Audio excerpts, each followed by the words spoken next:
네, 여러분 안녕하세요. 생활 속 의료팁을 쉽게 알려드리는 시화병원 닥터세이 MC 김지연입니다. 오늘은 시화병원의 정성택 과장님 자리해 주셨습니다. 반갑습니다. 안녕하세요. 저는 시화병원 외과에서 대장 질환을 담당하고 있는 정성택이라고 합니다. 만나뵙게 돼서 반갑습니다. 오늘 닥터세이에서는요, 대장암의 원인과 진단, 그리고 치료 방법과 예방법에 대해서 알아보도록 하겠습니다.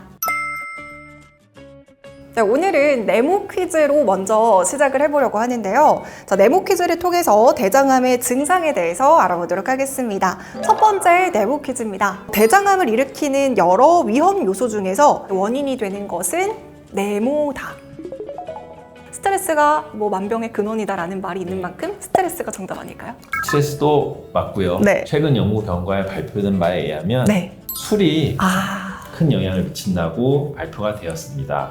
대장암 발생 요인은 워낙 다양해서 어떤 한 가지를 특정 잡아서 이것입니다 라고 말씀드리긴 어렵습니다. 가족력, 유전적 요인이겠죠. 네. 그 다음에 염증성 장질환의 유무, 그 다음에 잘 알고 계시는 육식 위주의 식습관, 그리고 최근 들어서 많이 늘고 있는 비만인고, 그 다음에 흡연, 이런 여러 가지 것들이 우리 몸에 전반적인 악영향을 미치는데, 그중 술이 최근 연구에서 더 나쁜 영향을 미친다고 밝혀져서 음주에 대해서는 경각심을 갖고 스트레스는 운동이라든지 몸에 좋은 건강한 방법을 이용해서 해소하시는 것이 좋겠습니다. 네, 그럼 이어서 두 번째 네모 퀴즈 이어나가 보도록 하겠습니다. 대장암은 네모에 따라 증상이 다르다. 보통 대장암 1기냐 4기냐 이런 병기에 따라서 달라지는 건 너무 당연할 것 같은데요. 네. 정답이 무엇일까요? 대장에 암이 생긴 위치에 따라 증상이 다릅니다. 대장의 일반적인 구조에 대해서 말씀을 드리면 사람의 체형에 따라 틀리지만 평균 1.5m 정도의 길이를 갖고 있습니다. 오른쪽 아랫배 쪽에서 시작을 해서 상행결장, 옆으로 지나가는 횡행결장, 그 다음에 하행결장, S자 모양으로 굽어져 있는 S자 모양 결장, 항문까지 일직선으로 내려가는 직장, 이렇게 해서 대장이 완성이 되겠습니다. 대장암이 생기는 위치에 따라서 증상은 약간 틀릴 수가 있겠는데요. 주로 오른쪽 대장에 생기는 암의 경우에 있어서는 체중 감소라든지 설사변이 주로 생긴다든지, 또는 폭이 많이 커진 경우에는 배를 만졌을 때 아랫배에서 뭔가 만져지는 것을 환자분께서 직접 경험하실 수가 있고요. 또 횡행대장에서 생기는 암의 경우는 그 증상이 아주 특징적이지는 않습니다. 그리고 S결장 또는 직장에 생기는 경우에 있어서는 선혈변이 동반이 된다든지, 또는 변을 보고 싶어서 배변을 했을 때 변이 안 나오고 점액성 변이 나온다든지, 또는 변이 매우 가늘어지는 것들을 증상으로 알 수가 있겠습니다. 대장암도 1기가 있고 4기가 있잖아요. 네. 이 병기를 나누는 기준은 어떻게 되는지도 궁금합니다. 대장암의 병기는 0기부터 4기까지 나눌 수가 있는데요. 0기는 점막층에만 국한이 되어 있는 경우를 0기라고 표현을 하고요. 1기에서 2기는 대장 내에 국한된 경우, 3기는 주변 림프절로 암세포가 전이된 경우를 3기로 하고요. 4기는 주변 장기로 전이된 경우, 특히 대장암의 경우에 있어서는 간이나 폐로 전이가 잘 되는 경우를 볼 수 있겠습니다.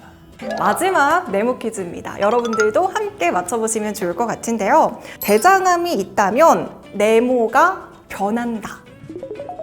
보통 암에 걸리면 체중이 많이 빠지잖아요. 네. 체중의 변화가 아닐까요?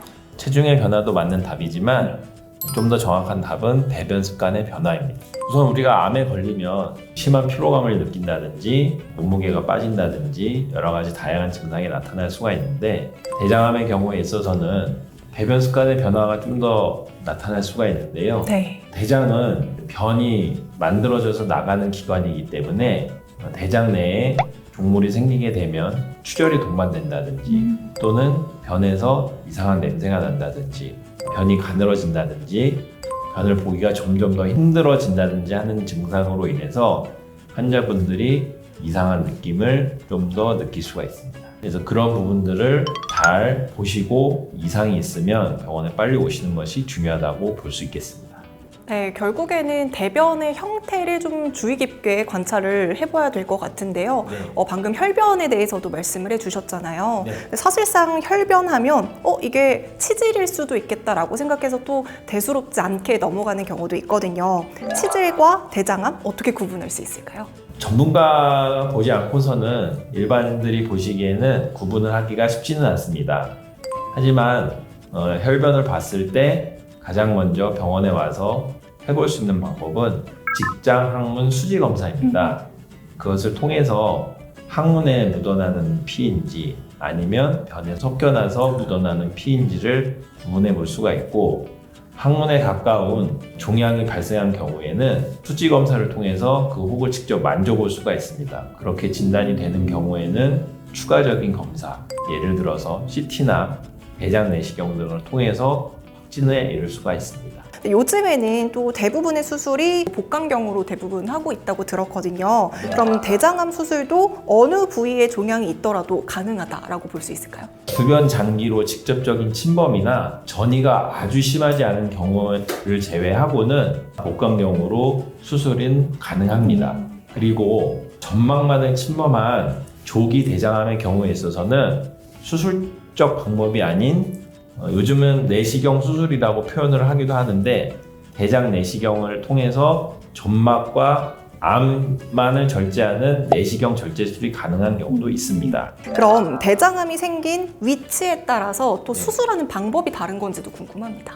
수술하는 기본적인 방법은 동일하고요. 위치에 따라서 자르는 범위가 결정이 되게 됩니다. 우측 대장암이나 횡행 내장암, 하행 결장암의 경우는 수술한 이후에 장루를 형성한다든지 그런 추가적인 수술이 필요 없지만, 직장암의 경우에 있어서는 수술 후에 임시 소장루를 형성을 해서 수술 부위를 안전하게 보호해 줘야 되는 추가적인 수술이 필요할 수가 있고, 수술이 다 마무리되더라도 이 직장암에 있어서는 변을 저장을 해주는 공간이 많이 없어지기 때문에 수술 이후에 배변 습관 변화가 지속적으로 유지가 될 가능성이 높습니다. 네, 그리고 또 요즘에는 표적 치료 또는 면역 치료라고 해서 먹는 약이나 주사로도 암을 치료한다 이런 얘기들도 들었었거든요. 대장암의 경우에도 혹시 표적 치료가 가능할까요? 네, 가능합니다. 물론 모든 대장암이 가능한 것은 아니고요. 주로 항암요법이 잘 듣지 않는 암의 경우, 그리고 항암 치료를 했으나 재발이 된 경우에는 얼비툭스나 아바스틴 같은 항암 주사제를 이용해서 치료가 가능합니다. 자, 그럼 말씀해주신 거 말고도 대장암을 예방할 수 있는 또 다른 방법들은 없을까요?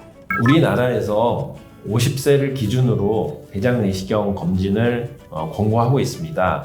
가족력이 있거나 혈변 등의 증상이 있는 경우에는 내시경을 일찍 받으시는 것도 대장암을 예방할 수 있는 한 가지 방법이 될 수가 있겠고요.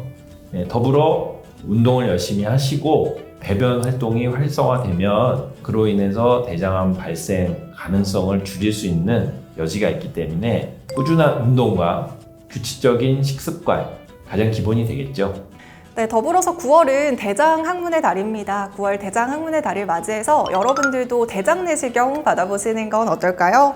오늘 정말 과장님과 함께 대장암에 대해서 모든 것들을 파헤칠 수 있는 정말 유익한 시간이었던 것 같은데요. 오늘의 영상이 도움이 되셨다면 구독, 좋아요, 알람 설정 부탁드려요.